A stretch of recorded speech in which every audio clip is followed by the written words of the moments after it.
Good evening, ladies and gentlemen. Good Thanks for evening. coming to my impromptu interview. Good morning. Good morning. I have a few topics I'd like to cover, if that's okay with you guys, and I thought I would begin on the topic of language, oxymorons. Do you understand what this word means? Not really, no. No understanding of this word. Well, I can Not see it's really. made up of two parts, oxy and moron. Does that make it any easier for anybody? No. I mean, our name says it all. We are clearly misunderstood. Exactly. And if you break the word down, it's oxy, which I believe means sharp, and moron, which means moronic. Clearly misunderstood. You saying it means a sharp moron? Does that make sense? No, it doesn't. Makes no sense. Why would we have a word like oxymoron when you break it down? It doesn't mean anything. A clever, a sharp moron. You know, that's like saying, can you pass me that very sharp, blunt knife? So what you're telling Like me a is sharp spoon. it's a contradiction. I wish it was a contradiction, but this doesn't even make sense. Contradictions can make sense. Corrections can make sense. But how do you get away with an oxymoron saying, pass me that blunt, sharp knife? It doesn't make any that, sense. Yeah, you see that other character there that resembles a Ku Klux Klan. I mean, that's like saying, pass the salt to that stupid genius. How are people getting away with it? I don't know who is getting away with it. You're insinuating that this is a tool that someone uses. Whoever created these words, I think, are having a very good time with it. You know, who would create these? I think, is that a question for me? I think the question was, who would create a word to intentionally cause confusion? People that want to have you confused.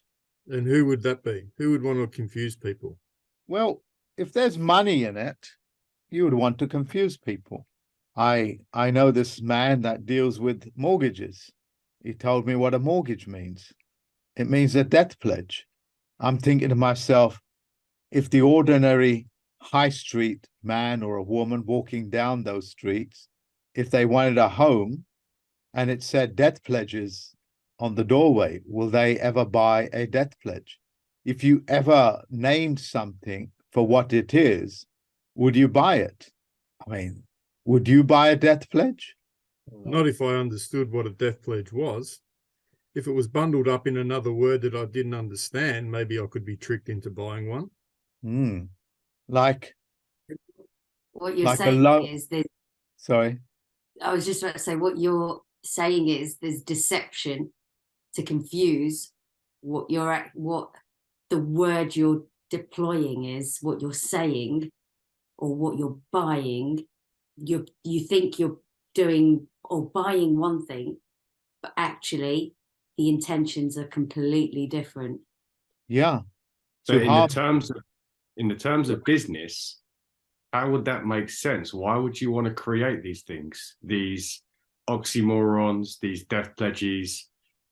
To create a business is to create revenue and things, and that obviously death pledge is pledging your death. Why would you want to kill something if you're trying to create a business? It doesn't make sense. Since I am the spirited man here, can I play the role of a banker? Go ahead. Play the role of a banker. Please do.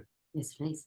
Well, if I found out a mechanism where I can remove 80% of your life energy, life force, commercial energy, your sweat equity, and all I had to do was just get you to believe a one particular word means the direct opposite, I would ask myself, well, how much money can I make from making misleading description statements to you and then claim, well, you should have known better?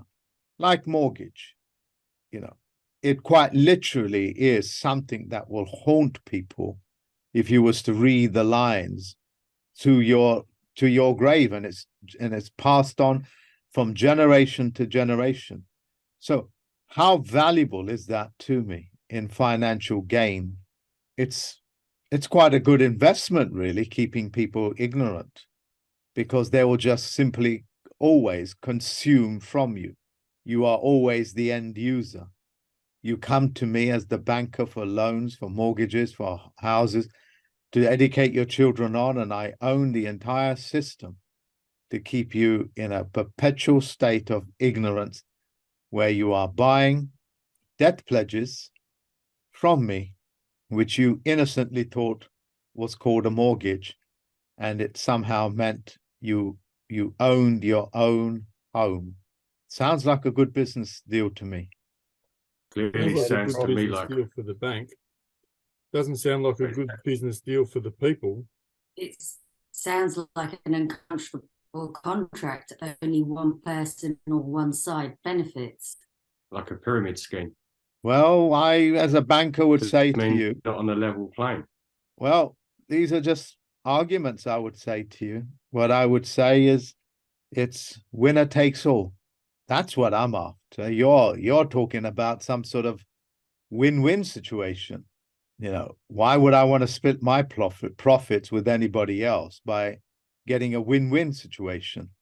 I only make 50%. Why can't I just go for, like the good banker I am, 100% and just make myself the winner on that deal? Because So- it's done on Once not the loan's been paid off, the the mortgage has real been paid off. contract. Is that the end of the mortgage once the money's been returned? Are you asking me as a banker? Yes. No, once you pay it off, you become my tenant. So Is even that though what I've you paid do off by the loan, win-win? I own nothing at the end. Is that what you're telling me?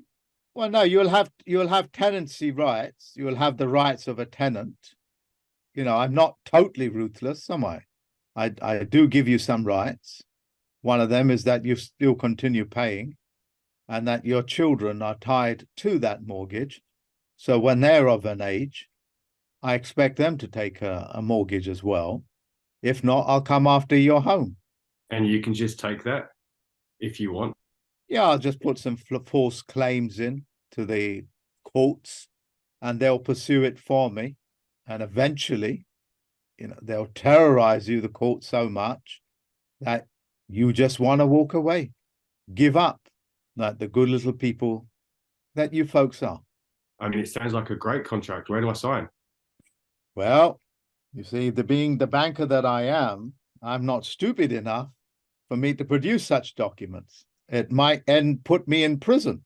So I'll get my solicitor to do it, and then he can pass it on to your banker, and your banker can witness it, but we're not going to sign anything. And we'll just get you to believe we've given you something. But in reality, what you have done is that you have forfeited your own land, your own heritage, your rights, for me to take it over as you pledging your bond with me to transfer some digital generated numbers into somebody else's account. So because you'll never see it, and then I'll send a piece of paper saying that you own the property, but it's the bank's property. But I will never see any of these documents, and certainly I will never write them. I don't want to go to prison. So you're telling me that in the beginning, though I've signed up to this contract, you actually do not lend me any money to buy anything. Well, how can I possibly lend you anything? I don't have anything. I'm a banker, for God's sakes. I do banking. It sounds like you're not alone in this enterprise of yours. It sounds like you have some connection to the courts and different forces to carry this off. Is that correct? Yeah, I own the courts. I pay the judges because they do banking for me. The courts are a bank, and they collect money, or on a rare occasions, we might even pay out money. But it is a bank. That's why you go to the court. That's why you go and see the bench, which is another word for a bank. And that's all that is. And he does